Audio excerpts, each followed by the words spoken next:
Minutes before midnight Eastern last night, Democratic presidential candidate Kamala Harris made her final case to voters as Donald Trump could barely speak and could barely think in Michigan. Kamala Harris was in the state most likely to be the deciding state in tonight's presidential election, Pennsylvania. And in Philadelphia, near the stroke of midnight, Kamala Harris delivering her final plea that hers would be an inclusive presidency and it would be a presidency held together by positive things rather than attacks and grievance. Let's take a listen to just these last couple of minutes. Our campaign has brought together people from all corners of this nation and from all walks of life, united by our love for our country and our faith in a brighter, stronger, and more hopeful future that we will build together. And tonight, then we finish as we started, with optimism, with energy, with joy,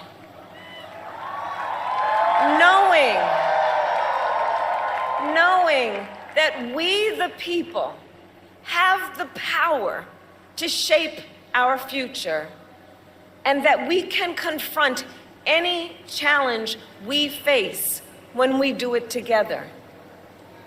Generations of Americans before us led the fight for freedom.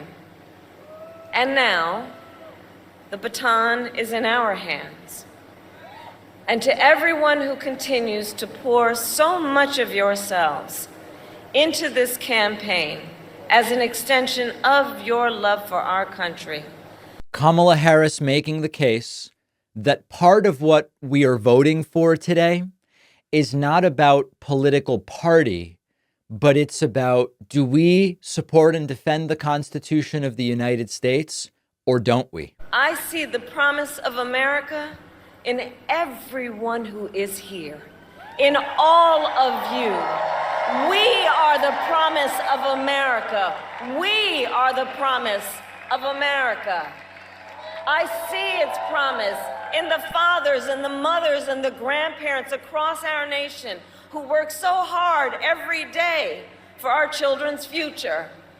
I see it in the women who refuse to accept a future without reproductive freedom, and in the men who support them.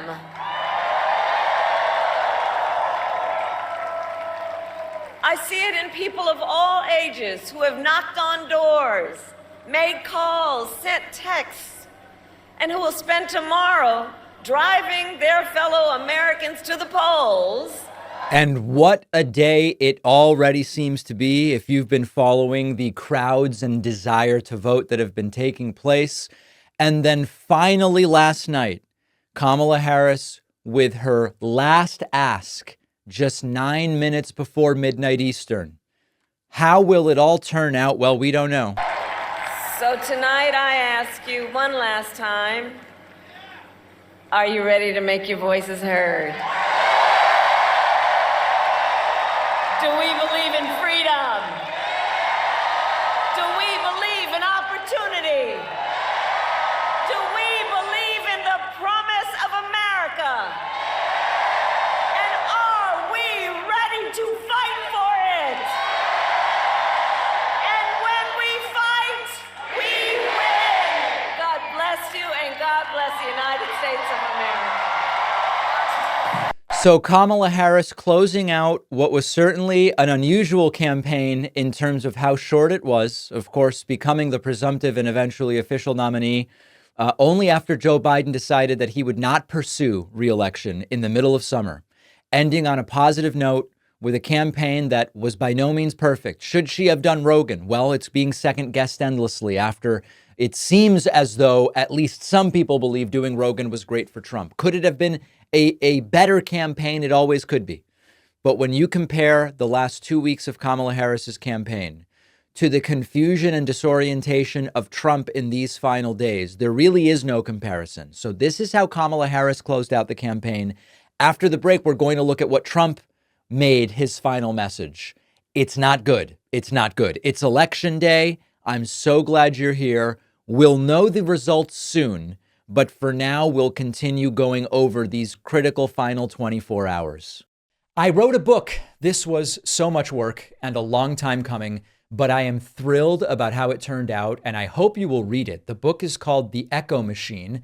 The 10-second summary is I explain how things broke in American politics, how to fix it, and which countries have already figured it out. No matter who wins in November, we need a plan, and that's what the book is about. If Trump wins, the book is a warning about how we got here and how to prevent it from getting worse. If Kamala Harris wins, the book explains what we do with this incredible opportunity to improve the lives of Americans.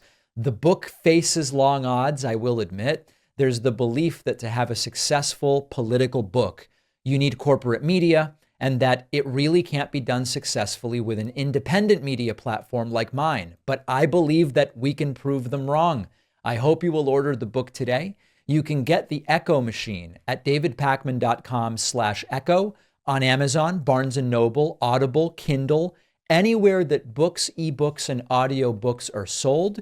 You can also call any local bookstore, ask them to order The Echo Machine by David Pakman. No matter where you get the book, you will get the free pre-order bonuses, including a signed book plate. After ordering, just go to davidpakman.com/freebookstuff. davidpakman.com/freebookstuff to get the free stuff. Let's do this.